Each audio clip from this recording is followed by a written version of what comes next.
लेकिन ये मुद्दा जो जिस मुद्दे पर चल पड़ रहे हैं अभी दिनेश प्रताप सिंह, इसका कुछ लेना देना है उस चुनाव से? चुनाव में बिकेगा ये मुद्दा?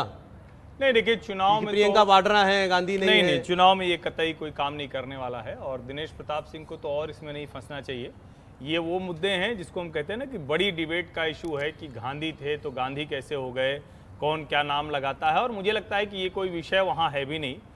दिनेश प्रताप सिंह वहाँ के स्थानीय व्यक्ति हैं, उनको कोशिश करनी चाहिए कि एक तो पहले भाजपा के अंदर जो नट बोल्ट है वो दुरुस्त करें, अदिति सिंह से जाके थोड़ा मान मनुहार करें। वो पूरी तरह से मोर्चा खोले हुए हैं, एकदम दिनेश प्रताप सिंह के साथ नहीं है। मनोज पांडे अमित शाह के जाने के बाद मान गए हैं, लेकिन अभी भी दिनेश प्रताप सिंह को बहुत से लोग नेता मानने को तैयार नहीं, उनको उन्हें ठीक करना चाहिए। वो थोड़ी वहाँ हिंदू मुसलमान वाली कोशिश भी कर रहे हैं कि मैं 80 में से हूँ, मुझे 80 चाहिए। लेकिन दूसरा जो पहलू है, उन्हें बात करनी चाहिए कि इस कॉन्स्टिट्यूंसी में, जैसे हम इसकी बात कर रहे हैं रायबरेली कॉन्स्टिट्यूंसी की, रायबरेली कॉन्स्टिट्यूंसी में फिरोज गांधी अब बोलते भी समझ नहीं आता कौन सा वाला बोले, गांधी तो फिरोज गांधी और इंदिरा गांधी, इन्होंने जो काम किया उसके बाद रायबरेली में कोई काम नहीं हुआ। सोनिया गांधी जी ने जितनी चीजें वहां लाई हैं, यानी जिसको हम कहेंगे जो बड़े नाम के तौर पर गिनाते हैं, उनमें से कोई भी पूरा नहीं होता।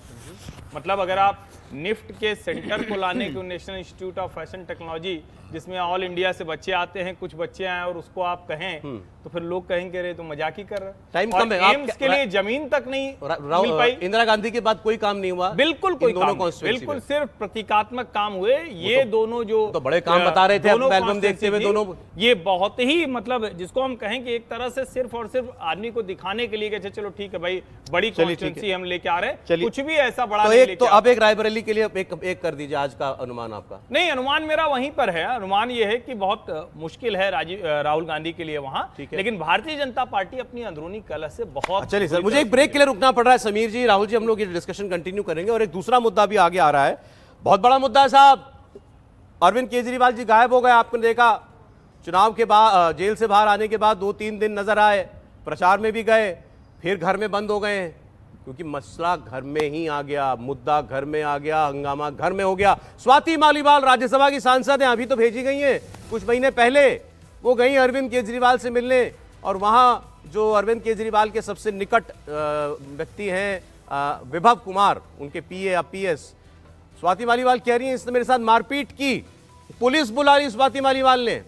खैर उन्होंने मुकदमा दर्ज नहीं किया। अब इसके बाद क्या हुआ, 2 दिन तक सब गायब, अरविंद केजरीवाल भी गायब, विभव कुमार भी गायब, स्वाति मालीवाल भी गायब। स्वाति मालीवाल ने इतनी बड़ी बात कहने के बाद वो आई नहीं सामने। संजय सिंह कल सामने आए और उन्होंने कहा हाँ ये घटना सच है, विभव कुमार ने बदतमीजी की और हम मुख्यमंत्री के संज्ञान में पूरा मामला है, मुख्यमंत्री देख रहे हैं। तो कुछ कह रहे लोग भाई मुख्यमंत्री क्यों देखेंगे, पुलिस देखेगी जो देखना है।